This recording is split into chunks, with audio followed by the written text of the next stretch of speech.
What do you make of that Well, from CBS? my first question would be, is it true? Or is it just going to be on his top 10 tonight?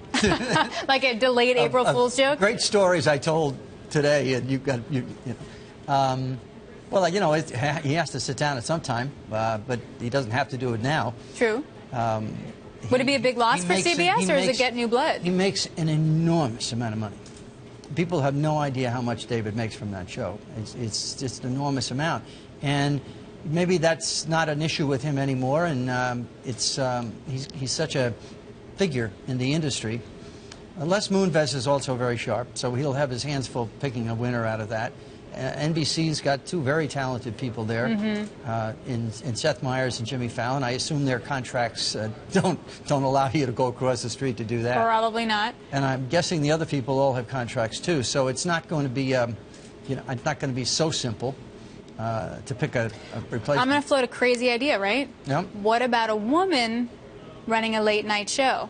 Well, Amy Poehler, Tina Fey. There's nothing wrong with that idea at all. Groundbreaking. And the good news is that both of them, I believe, would be free to do that.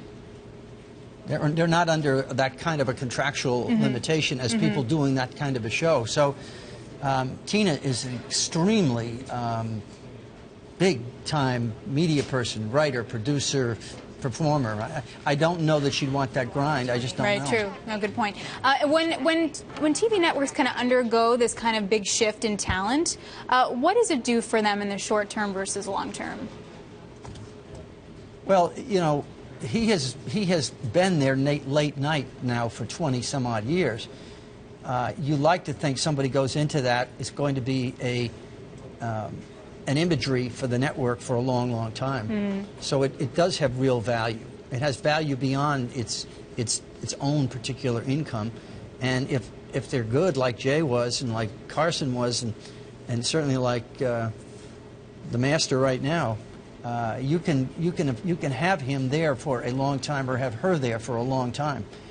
Not very many programs you can do that with. No, good point. It's really about that talent. And you can stream it now. You can do a lot of things with it. There's a lot of things can be done with those shows. Look at Lorne Michaels has done with SNL.